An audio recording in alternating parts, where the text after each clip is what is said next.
I used to adore James Cameron. Growing up, his movies were a foundation for my love of both filmmaking and genre storytelling. Truly, I cannot thank him enough for helping these movies exist in the world. But in the wake of his controversial remasters of those movies for home video, I've really soured on the guy. And although plenty of folks dig those Avatar flicks, I'm just not captivated by them or Cameron's use of technology in them. But I'd rather sit through all 15 Avatars than watch James Cameron's worst movie ever again. And no, we are not talking about Piranha 2. James Cameron's worst movie is a remake, and this is certainly a case where the original is the only one you need to watch.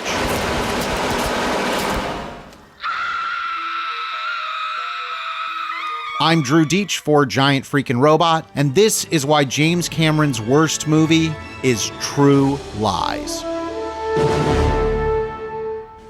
True Lies had enormous expectations when it opened in the summer of 1994. It was James Cameron's follow-up to Terminator 2 Judgment Day, a record-breaking box office and critical success. It reteamed Cameron with action superstar Arnold Schwarzenegger.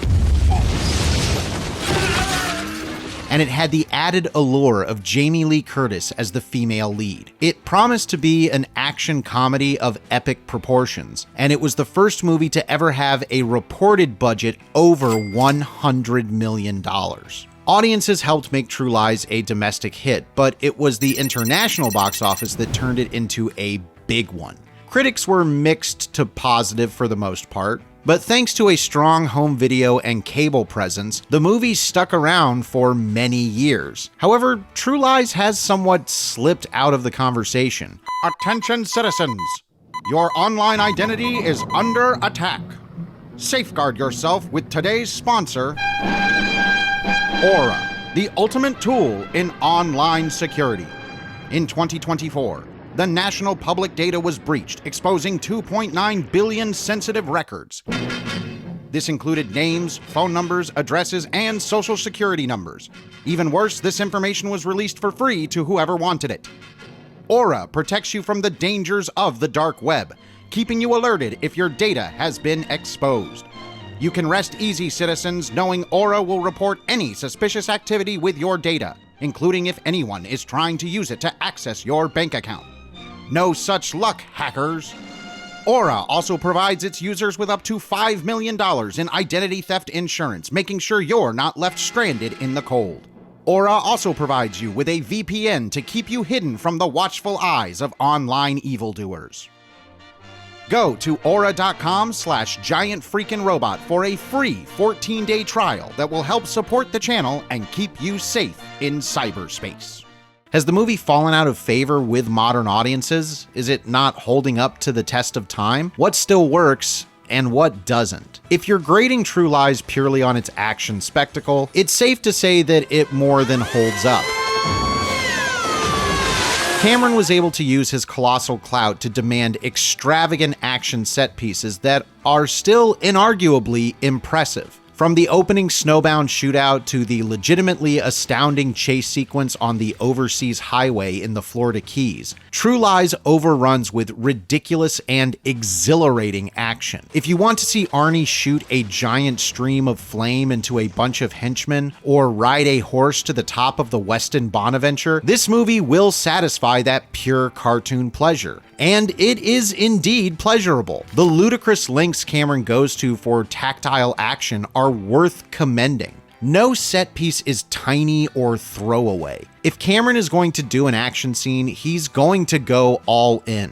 Plus, with it being 1994, so much of the action is done in camera or with as many practical effects as possible. As a piece of action filmmaking, True Lies still deserves high praise. But what about the cast? True Lies is clearly loaded with star power at every turn. Arnold was at the height of his box office popularity, and he's stretching his comedic muscles in a way he hadn't really done before. What kind of a cop are you anyway? Is it totally successful? But Arnold isn't the problem at all. He's doing what he's supposed to and committing to the comedy. Jamie Lee Curtis is the real star when it comes to the humor of True Lies. Like one? How about two? Her nebbish and unfulfilled housewife role is a perfect bit of gleeful misdirection for when she transforms into a sultry spy. Curtis clicks with the material immediately and plays every moment with utmost sincerity. And there is appropriate chemistry between her and Arnold. When the movie allows them to just sit with each other and bounce dialogue back and forth, their dynamic works and offers some of the best moments of the movie. The truth serum bit is the big standout between them. Are we gonna die? Yep.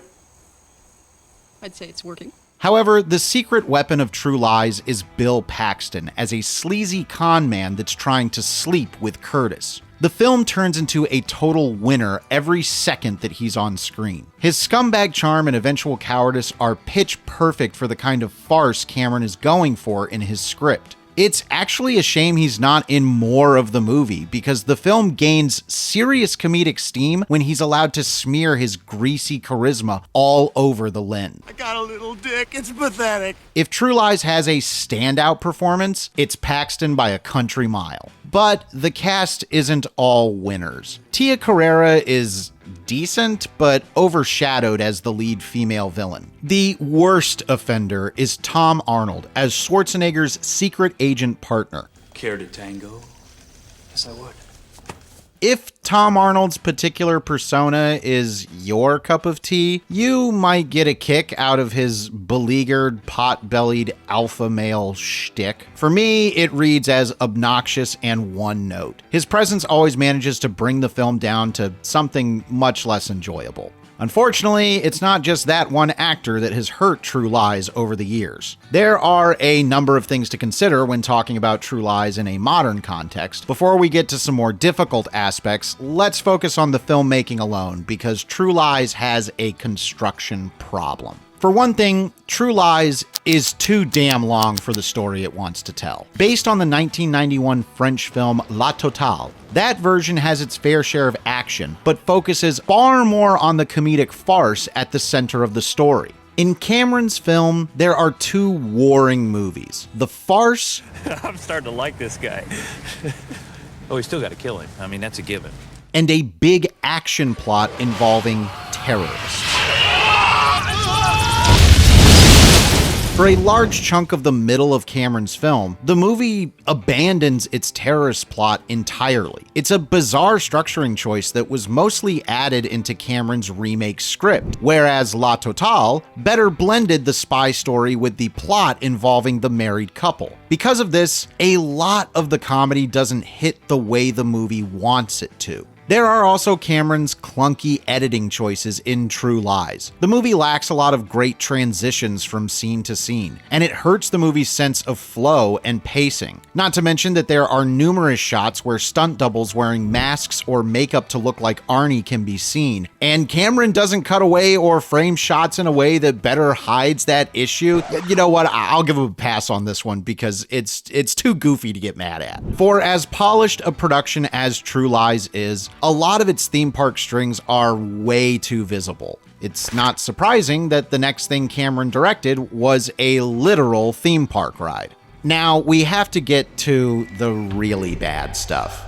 It's worth noting that True Lies is widely criticized due to how its villains are portrayed. The over-the-top evil of the Arab terrorists in this movie is often pointed to as one of the worst depictions of Middle Eastern peoples in popular American film. And that read isn't wrong. Art Malik's performance as the fanatical leader of the Crimson Jihad is such a caricature that it's impossible to ever see him as an actual person. He's a cartoon, and one that is bolstered by a lot of racist stereotyping.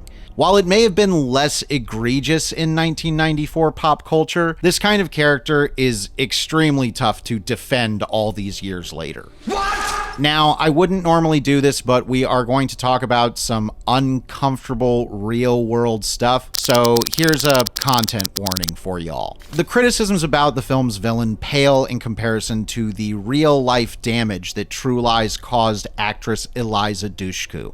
Dushku was 12 when they were in production, and she alleges she was assaulted by the film's 36-year-old stunt coordinator. It's very disturbing to watch the film now and see Dushku on screen, thinking this kind of abuse may have been taking place as the movie's production was happening. Processing and dealing with how art is produced is always a conversation, and though this aspect of the film's production isn't a reflection on the finished art itself, it can still make True Lies an uncomfortable watch these days. Perhaps that's part of the reason True Lies hasn't been championed as much in recent years. It has troublesome elements that will forever be attached to it. Does that mean we can't recognize the things that work about True Lies? No, it's still worth valuing as a piece of popular entertainment, and especially as a practical action film. But it's not hard to see why many people would rather avoid it altogether. True Lies is not a great movie.